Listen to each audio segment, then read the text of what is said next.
Bonjour. I've noticed that many people struggle with understanding spoken French, even people who can speak, read, and write well in French. Sentences sound like one long, unbroken word. French people don't stick to the English conversation speed limit, and they often don't use the words you were taught, and when they do, they pronounce them completely differently. But you shouldn't blame yourself, and here's why. First, if you've already watched this intro, you can skip it. I've put a link in the description to skip it. So there are two reasons why you shouldn't blame yourself. First, real spoken French and school French are almost two different languages, and most schools and apps only teach the latter for some obscure reason. So if your goal is to understand living, breathing French people, you've probably been taught the wrong language. And the second reason is that most teaching methods are text-based, but conversations are pure sound. Even when apps include audio, they show you the spelling at the same time, and so your brain naturally takes the easy route. It reads more than it listens, and so your ears don't get nearly as much practice as you might think.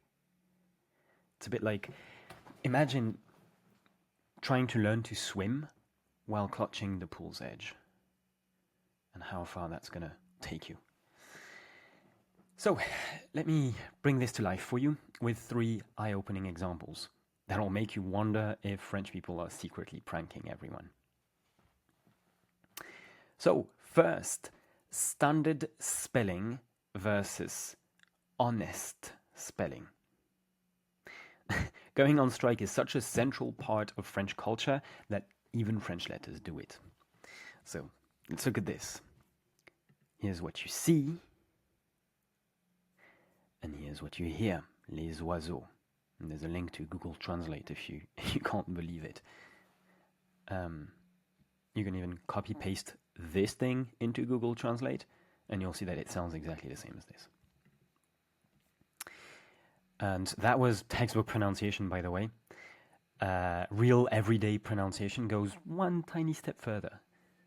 So the sentence for I don't know what he was doing, what TV newscasters say, je ne sais pas ce qu'il faisait. 8 syllables. What your neighbors say, je sais pas ce qu'il faisait. Je sais pas ce qu'il faisait. 4 syllables.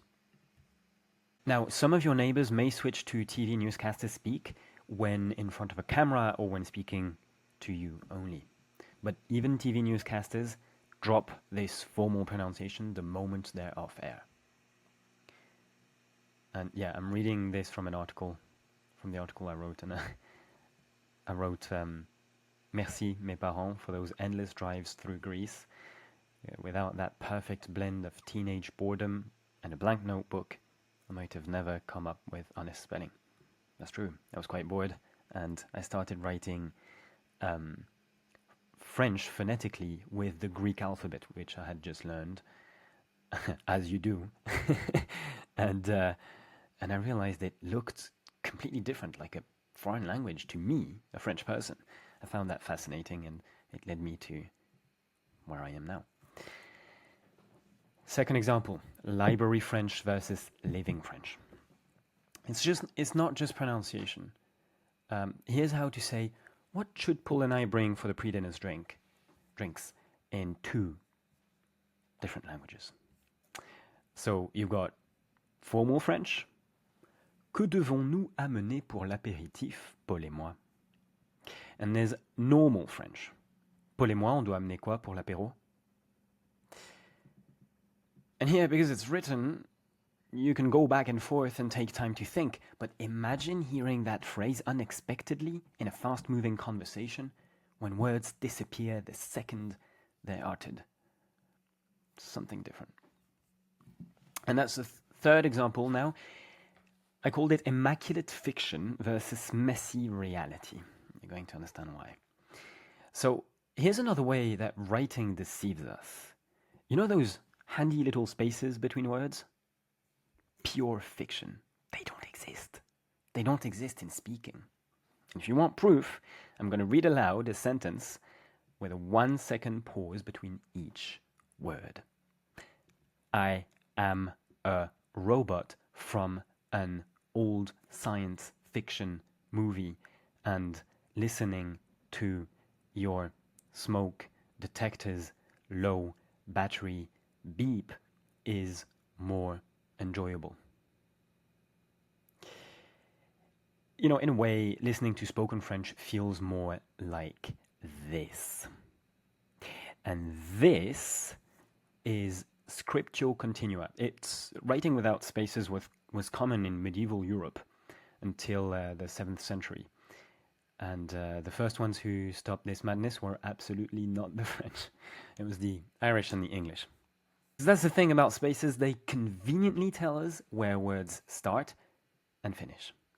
And without them, the only way to make out individual words in an uninterrupted flow of French sounds is to know them by ear. And it's particularly difficult for English speakers listening to French because in French there's no word stress.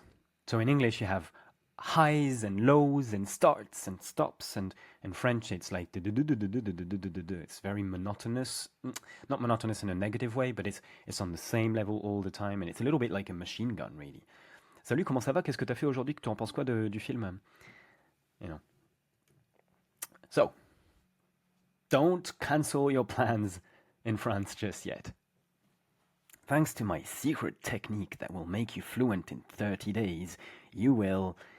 I'm kidding. Fluency doesn't happen in 30 days, and there aren't any secrets, only common sense. So, 2 things. 1, learn the words that we actually use. 2, train your ear on their real pronunciation. Now, let's be clear. Some online programs promise fun and easy lessons. I'm not going to sugarcoat it. This isn't easy. Easy is like refined sugar, sweet and addictive, but empty calories. And like my mum says, eat your veggies first. You know, walking to the market, picking the freshest veggies, turning them into a meal, it's not easy, but you may find joy in the process. And the long-term benefits are definitely worth it. When you understand real spoken French without subtitles, first, learning to speak gets a whole lot easier and more natural because your ear has internalized the patterns and grammar rules of the language. So instead of being stuck in your head computing complicated subordinating conjunctions, you get that sixth sense that makes native speakers say, I don't know why, but it just sounds wrong. 2, you get to enjoy French films and shows, so you pick up cultural knowledge and references along the way, which is very important. As intercultural communication expert Milton J. Bennett said, if someone who learns language without learning culture risks becoming a fluent fool. And then 3, you feel more confident having interactions with people because you know you'll understand the reply. That allows you to have real conversations back and forth. And you also get to understand group conversations and feel truly embedded in French life instead of feeling like you're stuck in your little bubble, disconnected from people. I know when I was in the UK, there was no worse feeling than being with a group of people and someone says something and all of a sudden everyone bursts out laughing exactly at the same time. And it feels like, it felt like being in physics class, and I don't know if you've ever had that where they play a really high-pitched sound and most people can hear it, but if you have bad hearing, you can't hear it. I couldn't hear it. And all of a sudden, everyone around me went really quickly. And I felt left out. But the conversation situation is worse, let's be honest. So in other words, when you understand real spoken French, you get to enjoy life with the locals instead of just next to them. And that's why I do what I do, to help you walk the path that I walked when I was in the UK and struggled to connect with people and to relate. And so help you walk that path, but more smoothly and avoiding the mistakes that I made. I would say follow my mom's advice. If you're anything like me, you'll be glad you did. All right, so why learn weather phrases? Because we're starting with weather phrases, and let's first examine why we should start with that. So the reason is, instead of getting overwhelmed by rapid-fire French, we should start with something manageable and meaningful. And weather phrases are great for 5 reasons. First, they're practical, commonly used in everyday life, so you learn useful words. 2, they're social. They're great icebreakers since they're about shared lived experiences, and they're perfect for practicing with your neighbors because the responses are predictable, contrary to most conversations. 3, they give you a blueprint. They use simple patterns that help your brain grasp the big picture, making future grammar and conjugation much easier to understand. 4, real pronunciation. They provide a smooth introduction to the most common and commonly used pronunciation quirks and word shortenings that schools don't teach. And finally, 5, they're fun. Weather phrases contain lots of colorful idioms that give insights into French culture, like it's raining like a cow pissing. Il pleut comme vache qui pisse. They say that we speak the language of romance. And here's the intriguing title of today's lesson: The Vanishing Act, How Ne disappeared from spoken French. So this is the second lesson. In the first one, you learned what happened to the L in il. And I'll put a link somewhere on the video, in the description or right here, if you want to watch it. So following on the basics of real spoken French, we're going to see what happened to the most truant of all teachers' pets: ne. This lesson is suitable for absolute beginners, and even advanced learners will learn new things that will help them understand broad patterns in real spoken French. So picture this: you're standing next to a log house, waiting for your vin chaud, your mulled wine, in the buzzing atmosphere of your small village Christmas market. And the French person standing next to you glances over and says,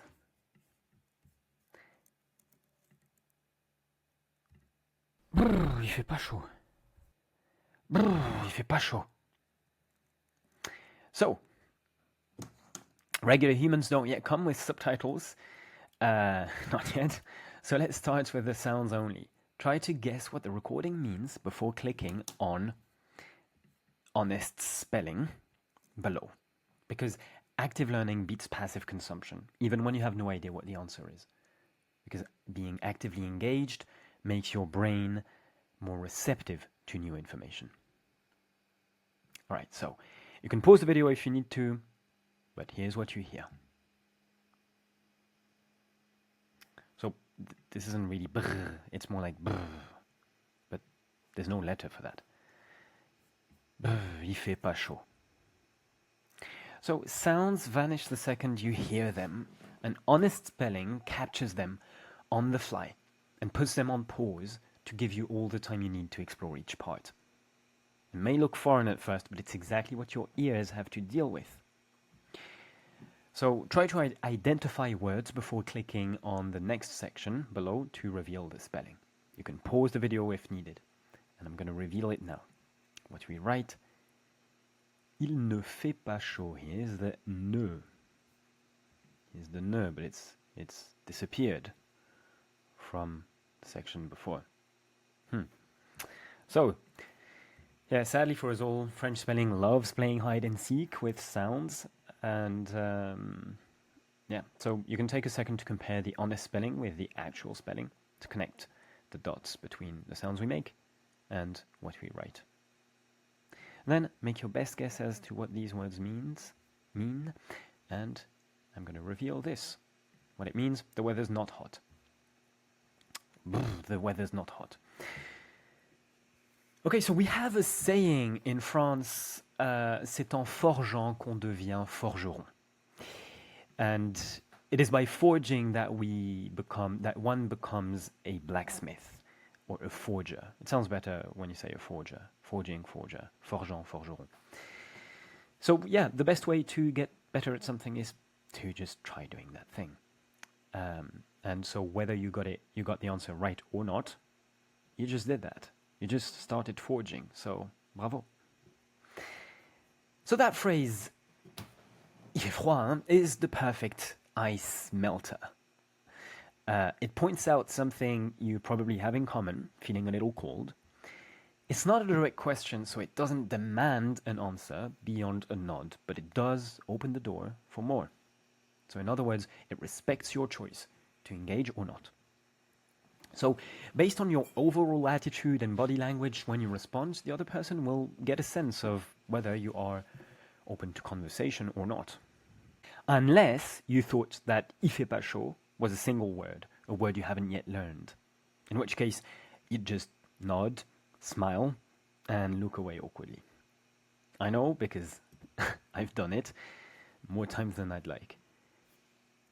And it's in good part because I didn't learn language in the right order, the natural order. You know, the order we learned our very first language.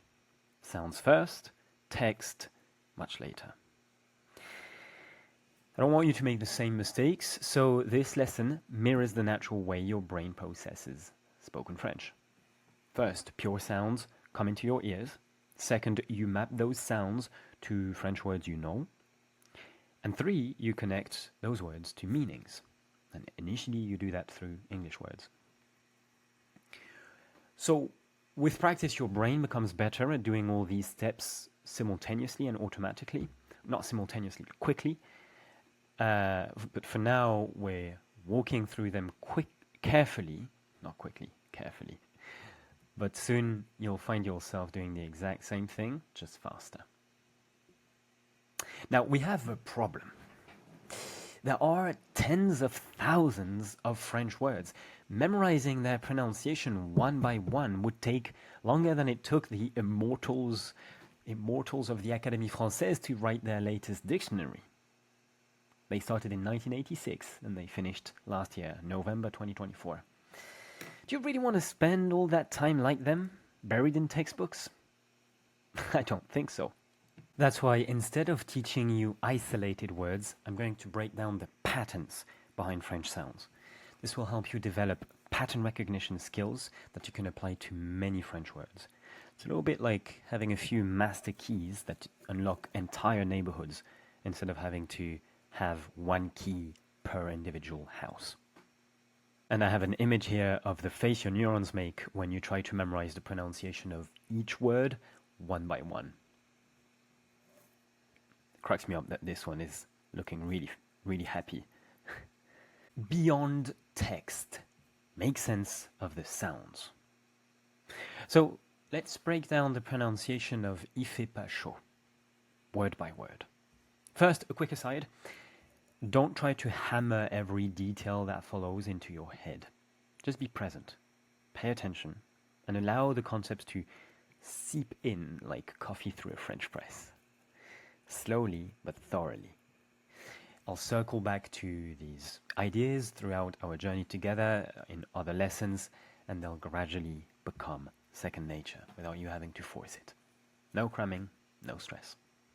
Okay, so the breakdown for the word chaud is already in the previous lesson, so I'll put a link. Same thing for this one, fait. Same thing for il fait. And so we're left with pas. Pas. Il fait pas chaud. So it means not. And here's the letters on strike is the S at the end of pas. We almost never pronounce the S when it's the last letter of a French word. There are very few exceptions to this, and only 3 of them are common. Bus, fils, and plus. Although plus, sometimes we say plus, sometimes we say plus. That's another story. Right, so when words make sense, they stick more easily. And this applies both to pronunciation and vocabulary. It's all about becoming familiar with French words until they feel like family. It's like hearing someone's name, this is Michel, versus really getting to know them. This is Michel, who makes the best tarte tatin in Lyon, hitchhiked across Canada once, and has a peculiar habit of naming his houseplants after French philosophers. Now, which Michel are you going to remember better? And that's why the next section is beyond rote, make sense of the words, or get to know the words. Did you know that the French word for to understand, comprendre, literally means to take with you? Comprendre. You have the same thing in cooperate, to operate with. Comprendre, to take with. As often, folk wisdom was onto something. To truly understand something, we need to connect it to what we already know. We need to take it with us in our existing mental landscape.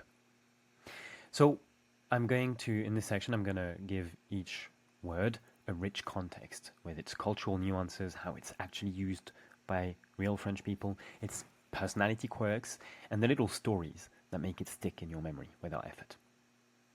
Because when a word has a story, it's no longer just a collection of sounds and letters.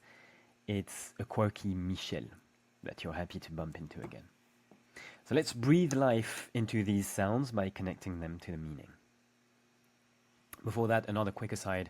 Old ways die hard. Let me hammer this down once more. Don't try to memorize every detail. These stories are meant to make French stick, but some of them just won't resonate with you, and that's okay. Just sit back, relax, and enjoy. Again, you're going to be familiar with some of these words if you've watched the previous video.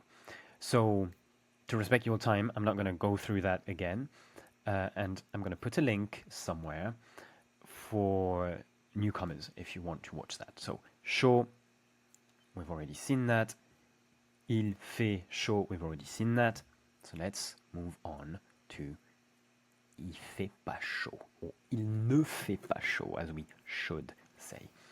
So ne pas is the official way of saying isn't, doesn't, or not. But in France, there are two worlds, l'officiel, the official, and l'officieux, the unofficial. And like I said before, the French language that French people, real people speak every day, le français officieux, the unofficial French, is practically a different language from the français officiel. In everyday French, most of the time, we do not say ne, we drop it. Some French people will fight tooth and nail over this, insisting it's appalling and improper and sacrilegious. What's funny is that it's usually just a matter of minutes before the same people inadvertently drop the ne themselves in their passionate defense of French language. One recent example from the comment section of one of my YouTube videos. So that lady said, non, désolé, quand on parle correctement, on n'avale pas les mots et on prononce bien, je ne sais pas ce qu'il fait. Translation, no, sorry, when one speaks correctly, one doesn't swallow words and one pronounces well. Je ne sais ce qu'il fait. The irony is perfect because while she was highlighting that I should say no, she committed the unforgivable sin of omitting the written ne elsewhere. Right here. On n'avale pas les mots. Oops. On n'avale pas les mots. It should be on n'avale pas with the N shortened, the N apostrophe. It's a shortened ne. So, it's just ridiculous. Don't be derailed if someone tells you that dropping the ne is barbaric. They probably don't pay attention to how they themselves speak. But they zoom in on you because of your foreign accent. So just pay attention to how they speak, not what they tell you. Okay, let's recap. So, do you remember active learning beats passive consumption? And you know what's even better than active learning? Active relearning. More active learning. It's no coincidence that most words related to successful learning start with re, remember, recall, retrieve, reconnect, and in French, rappeler, retrouver, relier. Each time you pause, recall, and reconnect the dots, you create deeper, more resilient memories. Your ears become more attuned and your comprehension more fluid, and you transform fleeting sounds into lasting physical neural pathways. So, let's do this. Brrr, il fait pas chaud. So, again, what you hear, you can pause if I'm going too fast. What you hear, what we write, and what it means. And there you go, another glimpse into real spoken French. If you want to dive deeper, you can subscribe for the full lesson. You get 6 times the content you just experienced with over 6 new phrases and a lot more patterns and pronunciation insights for you to build a comprehensive toolkit to understand spoken French, real spoken French. But no pressure, the free lessons will keep coming. I hope this was helpful, and as always, thank you for your interest in my language. À bientôt.